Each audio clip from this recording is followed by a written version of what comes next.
तो hip divided by 4, जहां पे भी आएगा वहीं पे निशान लगा देना है। ये 0.25 आएगा। गुड मॉर्निंग एवरीवन, कैसे हैं आप सब?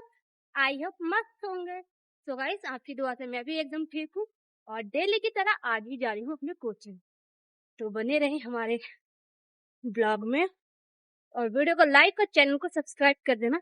निशा मैम इतना अच्छा सिखाती हैं गाइस, फिर भी आप ना तो वीडियो को लाइक करते हैं और ना ही चैनल को सब्सक्राइब करते हैं। कर देना। हम आ चुके हैं कोचिंग और मैं कुछ तो यहाँ पे मेरे पास जो कपड़ा है वो जॉर्जेट का फैब्रिक है। मैंने आपको कल भी बताया था कि आप इस प्लाजो को जॉर्जेट के फैब्रिक से बनाएंगे तो ज्यादा अच्छा रहेगा। जो जॉर्जेट का फैब्रिक होता है वो सॉफ्ट होता है। तो हमारे पास ये जॉर्जेट का फैब्रिक है और मैंने सेंटून का फैब्रिक लिया है लाइनिंग के लिए। आप क्रेप का फैब्रिक ले सकते हैं। मैंने जॉर्जेट लिया है और ये मोटे वाला जॉर्जेट नहीं है, पतले वाला जॉर्जेट है जो थोड़ा सा हल्का फैब्रिक होता है और सॉफ्ट वाला जॉर्जेट है। जब हम कोई भी सर्कुलर प्लाजो बनाते हैं, एक आता है आपका कपड़ा ही ऑलरेडी ऐसा है, उसमें लाइनिंग की जरूरत नहीं है। तो आप हाफ सर्कुलर प्लाजो बना रहे हैं, फुल सर्कुलर प्लाजो बना रहे हैं, आपको लाइनिंग की जरूरत ही नहीं है। तो ये सारी चीजें आप लोग अभी नोट करेंगे। जब आप क्लास लेते हो तो प्लीज आपके हाथ में नोटबुक और पेन होना चाहिए।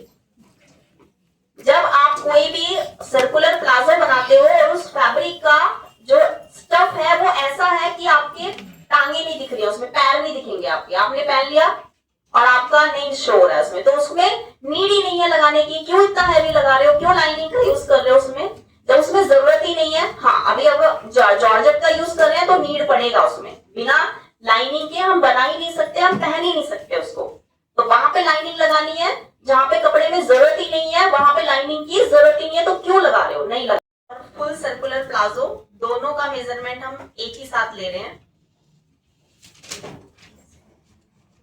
क्लाइंट का आउट, तो आपके पास आपके बुटीक में आपके हील्स का साइज भी होना चाहिए। जैसे अलग अलग साइज की आपको सैंडल ले लेने हैं। जैसे 2 इंच का नॉर्मली सब लोग पहनते हैं, फिर 3 इंच का पहनते हैं, फिर 4 का पहनते हैं। तो 2, 3 और 4 तीन टाइप्स के सैंडल आपके बुटीक में जरूर होने चाहिए। ट्रायल रूम में कितने इंच का सैंडल पहनते हो, हील्स कितने इंच की होती है आपकी, तो आपने उन्होंने जितना भी आपको बताया तो उतना ही इंच का आपने उनको पहना लिया।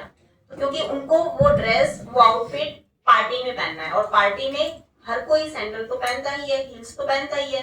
तो इससे क्या होगा, क्लाइंट को अच्छा भी फील होगा। वैसे तो आप लेंथ में प्लस भी कर सकते हो, हील्स का जो भी साइज होगा, जितना एक्चुअल लेंथ आ रहा है उतना प्लस कर लीजिए। लेकिन इससे ना आपका थोड़ा सा ना नाम होता है कि देखो वो वाले बुटीक पे हम जाते हैं तो वहां पे ना सैंडल्स की भी मतलब उनके पास इतनी सारी वैरायटियां हैं, 2, 3, 4, मतलब क्लाइंट को इतना कंफर्टेबल फील कराते हैं, इतना वीआईपी फील कराते हैं, तो लगता है कि आप बहुत अच्छी जगह पे आए हो। 3 इंच का आपको हील पहनना है। उसके बाद अगर आप खुद का मेजरमेंट ले रहे हो तो मेजरमेंट टेप को ऐसे उल्टा रखोगे और मुझे देखो फ्लोर तक चाहिए इसका लेंथ। ऐसे मेरा यहाँ पर जहां पे भी मुझे पहनना है वहां तक का लेंथ ले रही हूँ। मेरा यहाँ पर आ रहा है 39.5। हाफ सर्कुलर प्लाजो और फुल सर्कुलर प्लाजो दोनों का मेजरमेंट ले रही हूँ। यहाँ पे मैं आपको दोनों प्लाजो को 2 तरीके से सिखाऊंगी। सर्कुलर प्लाजो को हम लास्टिक डाल के बनाएंगे, ऑल ओवर लास्टिक लगाएंगे पीछे यहाँ पे बेल्ट में, और जो आपका फुल सर्कुलर प्लाजो होगा उसमें ऑल ओवर बेल्ट लगाएंगे। रीजन कि अगर आप किसी भी हाफ सर्कुलर प्लाजो या फुल सर्कुलर प्लाजो को किसी भी कुर्ती पे पहनते हो तो आपको ऑल ओवर लास्टिक लगाने में ही फायदा है। पहनने में भी होगा कंफर्टेबल एंड आपको उतारने में भी कंफर्टेबल होगा, है ना। नॉर्मली आप पहन के भी रख सकते हो उसको, अगर आपने ऊपर की साइड से ऑल ओवर लास्टिक लगा दिया, आगे भी लास्टिक पीछे भी लास्टिक। लेकिन अगर आप उस सेम प्लाजो को ब्लाउज के ऊपर पहन रहे हो और जैकेट पहन रहे हो तो आपको लास्टिक नहीं लगाना है, तब लास्टिक का यूज नहीं करना है, तब आपको ऑल ओवर बेल्ट लगाना है। उसके लिए मुझे बेल्ट और लास्टिक दोनों का मेजरमेंट लेना पड़ेगा। सोचो कि मैंने हाफ सर्कुलर प्लाजो को लास्टिक पे रेडी करना है, तो मैंने आपको पहले ही बताया हुआ है कि लास्टिक का साइज आप यहाँ से ले लोगे। पहले ही बताया था लास्टिक का साइज यहाँ से ले लोगे। यहाँ पे आ रहा है मेरा 29.5 या 30 तक मेरा आता है, ये मैक्सिमम 30 आ जाता है। ये मेरा लास्टिक का साइज है। अब मुझे अगर ऑल ओवर बेल्ट लगाना है तो मुझे जहां पे पहनना है, देखो मैंने ना नीचे पैंट भी पहना है, इनर भी पहना है, तो मुझे बेल्ट का साइज यहाँ से लेना है। आप कभी भी बेल्ट का साइज पैंट की बेल्ट के पास से नहीं लोगे, पैंट को नीचे कर लोगे ऐसे, क्योंकि क्लाइंट जब जीन्स पहनता है और आप बेल्ट का साइज लेते हो, बेल्ट का साइज ऊपर नीचे आ जाता है, ठीक है। अब देखो यहाँ से मेरा कितना साइज आ रहा है। आपने बोला था ना कि यहाँ से लेते हैं और यहाँ से लेते तो क्या डिफरेंस आता है, मेरा सेम आता है, इसलिए मैं सेम ही लेती हूँ। देखो मेरा यहाँ पे कितना आ रहा है, 30 आ रहा है ना, देखो, इसलिए मेरा पैंट का बेल्ट भी यहाँ पे 30 ही था, लास्टिक का भी उतना ही था, है ना, तो थोड़ा सा बस कम हो जाता है क्योंकि मेरी टम्मी ज्यादा निकली नहीं है बाहर। इसमें मैंने आपको बताया हुआ है, अब तब से हम बॉटम ही करते आ रहे हैं, है ना, तो हिप साइज हमें प्रॉपर हिप लेना है, यहाँ से ऐसे। तो मेरा जो आता है ना वो 40 और 41 के बीच में ही आता है। मैं यहाँ पे ले रही हूँ 40 and half, hip size 40 and half. तो आपका लेंथ एक्चुअल पता होना चाहिए, एक्चुअल पता होना चाहिए, वहां पे आपके पास कोई भी एक्स्ट्रा ऑप्शंस नहीं होता, क्योंकि आपका जो फुल सर्कुलर प्लाजो है, आपका जो हाफ सर्कुलर प्लाजो है, उसका लेंथ आप कम या ज्यादा नहीं कर सकते, उसमें आपका बिल्कुल फिक्स ही रहेगा, उसमें मार्जिन नहीं होता। भाई लंबा हो गया है तो आप उसको कटिंग कर लें, तब तो आप कर सकते हैं, लेकिन अगर छोटा हो गया है तो लंबा बिल्कुल भी नहीं हो पाएगा, वहां पे आपके पास बिल्कुल ऑप्शन नहीं है। इसलिए जब आप लंबाई लें, जब आप लेंथ का मेजरमेंट लें, तो आप अपने साइज से जो आपका एक्चुअल में आया है उससे 1 इंच बढ़ा के ही करें, बढ़ा के ही करें, ठीक है। क्योंकि अगर एंड में आपका लंबा हो गया है, लेंथ ज्यादा हो गया है, तो आप छोटा कर सकते हैं, लेकिन अगर छोटा हो गया है तो लंबा नहीं हो सकता। प्लाजो बना रहे हो ना, पता ही नहीं चलेगा या फुल सर्कुलर प्लाजो है या आपने स्कर्ट बनाई है, आसन तो दिखेगा ही नहीं, फ्लेयर में ही ढक जाएगा। तो जब आप आसन की कटिंग करते हो तो आपका आसन फिक्स नहीं होना चाहिए, आपका आसन आपके साइज से बड़ा होना चाहिए। है मेरा आसन इससे ज्यादा होना चाहिए जो साइज आया है, क्योंकि मुझे ऐसे यहाँ तक नहीं चाहिए, इससे थोड़ा 2 इंच नीचे से चाहिए, तभी मेरे आसन की शेप अच्छी आएगी। देखा होगा आपने, बना तो रहे हैं, स्कर्ट प्लाजो बना रहे हैं, लेकिन यहाँ पे ना वो बन जाता है, अजीब सा शेप हो जाता है यहाँ से ना, तो यहाँ से वो शेप नहीं होना चाहिए, यहाँ से एकदम ऐसा फ्लेयर होना चाहिए कि पता ही नहीं चल रहा है ये स्कर्ट बनाई है या ये प्लाजो बनाया है। हमारे पास प्लाजो का मेजरमेंट है, लेंथ 39.5 और बेल्ट है 30 और हिप साइज है 40 एंड हाफ। तो भी हमारे पास जो बेल्ट का साइज है उसको हम साइड कर देते हैं, क्योंकि बेल्ट का साइज हम तब यूज करते हैं जब हम बेल्ट के अकॉर्डिंग अपने प्लाजो की कटिंग कर रहे हैं। अभी हमें बेल्ट का यूज नहीं करना है, बेल्ट का यूज हम तब करेंगे जब हम अपनी बेल्ट में लास्टिक डालेंगे, क्योंकि अभी तो लास्टिक नहीं डालना है। तो अभी हमें सिर्फ ये 2 ही मेजरमेंट चाहिए, एक हिप साइज चाहिए और एक पूरा लेंथ चाहिए, और लेंथ भी मैंने बताया ना 39 एंड हाफ है, तो थोड़ा एक्स्ट्रा ही लेकर चलो। आपने देखा जब आप हाफ सर्कुलर या फुल सर्कुलर प्लाजो बना के रेडी कर देते हो, क्लाइंट को दे भी देते हो, कुछ समय के बाद क्या होता है, वो कहीं से ऊपर हो जाता है, कहीं से नीचे हो जाता है, बहुत गंदा लगता है। क्योंकि मेरा जो जॉर्जेट है वो भी नॉर्मल विड्थ का ही है और ये भी नॉर्मल विड्थ है, तो इसलिए मेरे प्लाजो में तो जॉइंट आएगा ही आएगा। लेकिन अगर हम ज्यादा विड्थ वाला कपड़ा लेते हैं ना, उसमें जॉइंट नहीं आता। अच्छे से हमने कपड़े को आयरन कर दिया है, नीचे आ रहा है ना, और जो सेंटून का कपड़ा होता है ना, उसमें कभी भी धागा ऐसे सीधा नहीं होता, टेढ़ा ही होता है। मतलब सेंटून का कपड़ा कभी भी सीधा नहीं होता, हमेशा ये सीधे में भी आड़ा ही मिलेगा आपको। सिर्फ ऐसे आप सीधा कर सकते हो, बट ऐसे जब आप करोगे ना ये टेढ़ा ही जाएगा। चाहे आप ये धागा निकाल के भी देखोगे ना, ये देखो कपड़ा कैसे टेढ़ा हो रहा है, जबकि ये फाट के निकाला हुआ है। वेव पे नहीं जाना, कपड़े का वेव इसका हमेशा टेढ़ा ही होता है।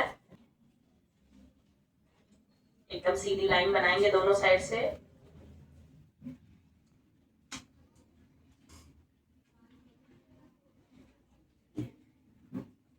लगाना है एल स्केल का यूज करके, एल स्केल से ही लाइन सीधी बनेगी, अदरवाइज सीधा स्केल यूज करोगे लाइन टेढ़ी भी हो सकती है।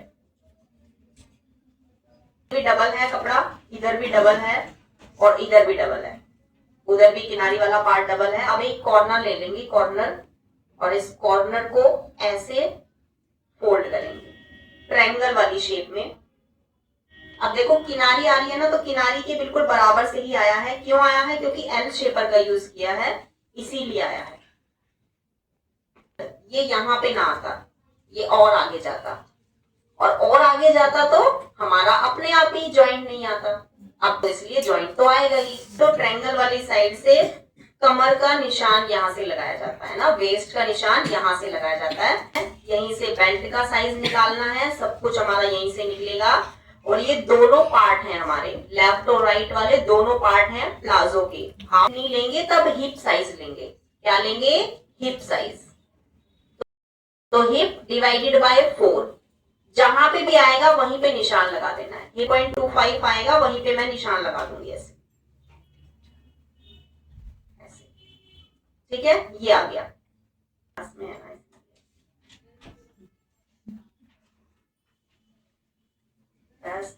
कितना मिला है ना?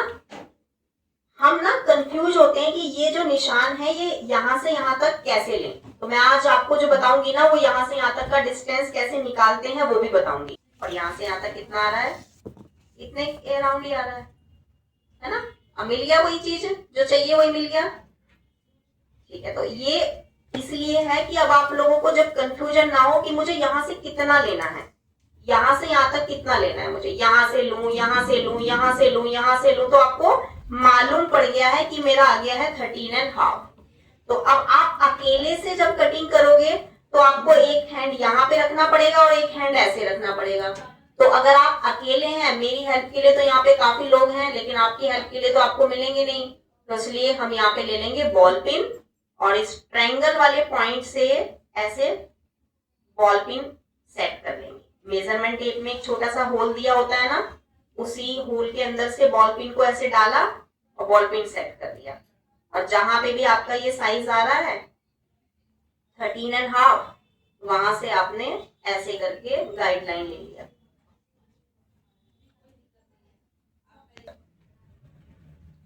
अब आप जो आसन का साइज लेते हो क्या करते हो? हिप डिवाइडेड बाय 4 लेते हो। चलो हिप डिवाइडेड बाय 4 ले लेते हैं। यहाँ पे एक्स्ट्रा लिया है, लेकिन यहाँ पे पीछे से एक्स्ट्रा नहीं लेते। तो जब पीछे से एक्स्ट्रा नहीं लेते तो ऑब्वियसली आसन तो आपका छोटा हो ही जाएगा अगर हिप डिवाइडेड बाय 4 करोगे। तो इसलिए हम क्या कर रहे हैं, यहाँ पे 2 इंच प्लस कर दे रहे हैं। तो मैं यहाँ पे आसन का लेंथ कितना ले रही हूँ? 12 इंच। यहां से मुझे जाना है किनारी वाले पार्ट से 3 इंच पे, 3 इंच अंदर जाना है। और अब 3 इंच वाले पॉइंट को इस पॉइंट से मिला देंगे ऐसे।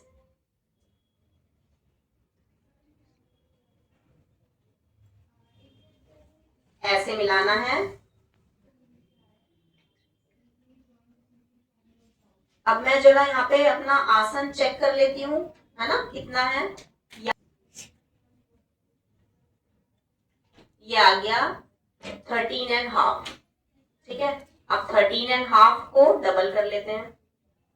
मेरा आ गया 27 और मेरा आ रहा था 27.5। अब मुझे बेल्ट भी तो लगाना है, तो मेरा कितना आ जाएगा? अगर एक एक इंच दोनों तरफ से किया तो 29.5। और मैंने आपको कहा था कि जितना 27.5 आ रहा है उसमें आपका 1.5 या 2 इंच एक्स्ट्रा आना ही चाहिए। आ गया। जितना भी लेंथ है उतना लेंथ हम नीचे से ले लेंगे। हमारा लेंथ है 39.5, तो मैं लेंथ को थोड़ा सा और एक्स्ट्रा ही लूंगी, 40.5 ले लेंगे। कितना है फैब्रिक? अच्छा ठीक है, 41 तक ले लेंगे, ताकि बाद में हम कटिंग करते हैं हम पूरा प्लाजो रेडी कर देंगे, इलास्टिक डाल देंगे, जो भी हमें आसन वगैरह स्टिच करना है सब करेंगे। सबसे लास्ट में हम लेंथ कट करेंगे। अभी तो लेंथ को रेंडम कट कर रहे हैं, ताकि बाद में जो अप डाउन होता है ना, वो अपने आप वो अपने अकॉर्डिंग सेट हो जाएगा। पूरा ऐसे गोलाई में वहां तक लेके जाएंगे। फाइनली समझ गए हो सब लोग? अब यहां से हमने जो भी निशान लगाया 54, 54, 54, उसको रेंडम हम सीजर से कट कर देंगे। ऐसे कर लो भाई, लगाया है वहीं पे हमने कट कर लिया है। फिनिशिंग नहीं आनी चाहिए, मतलब थोड़ा जिगजैग में भी कटिंग होगा, कोई दिक्कत नहीं है, बस कट कर दो। ठीक है, इसको बढ़ने नहीं देंगे। ठीक है, बढ़ने नहीं देंगे, इसको कर लेंगे। इसमें थाई वगैरह का मेजरमेंट लेने का कोई नीड नहीं होता है। तो जो कपड़ा हमारा बचा है ट्रायंगल वाली शेप में, वही कपड़ा हमें इसके ऊपर रखना है ऐसे।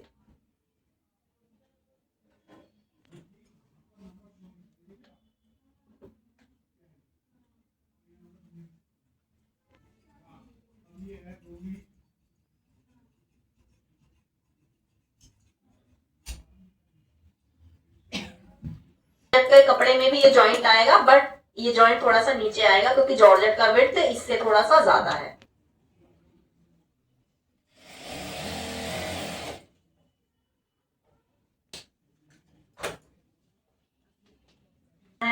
तभी तो सीधा होगा, वरना आगे पीछे हो जाएगा।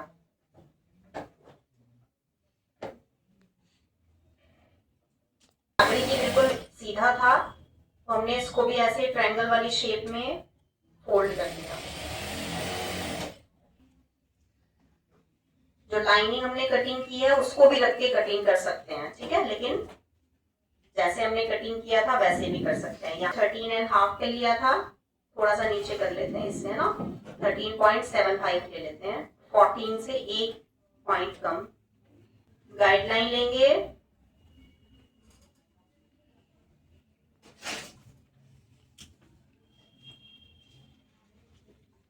थ्री इंच ऐसे लिया था, करना है, देखो मार्क करेंगे यहां से ऐसे,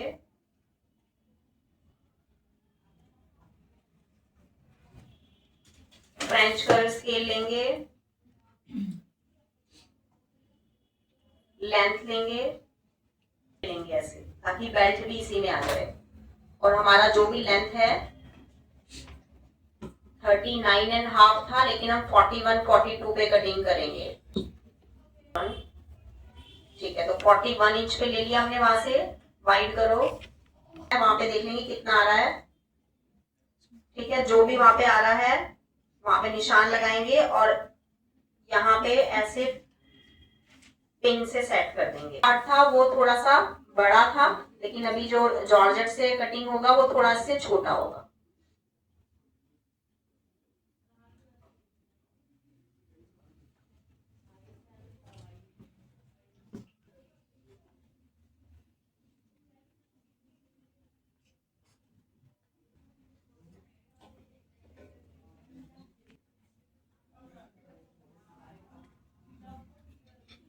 जहां पे निशान लगाया है वहां से ही कटिंग कर लेंगे, थोड़ा सा नीचे से ही कर लेंगे, आधा पौना इंच।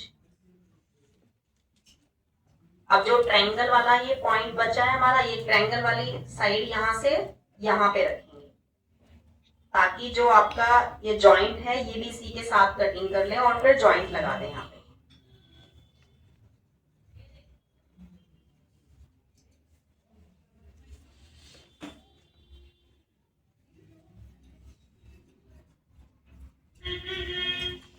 बताती हूँ आपको क्या करना है। अब जॉइंट को पहले दोनों तरफ करेंगे और अच्छे से प्रेस करेंगे, देखो दोनों तरफ नहीं करना, नीचे की तरफ करना है।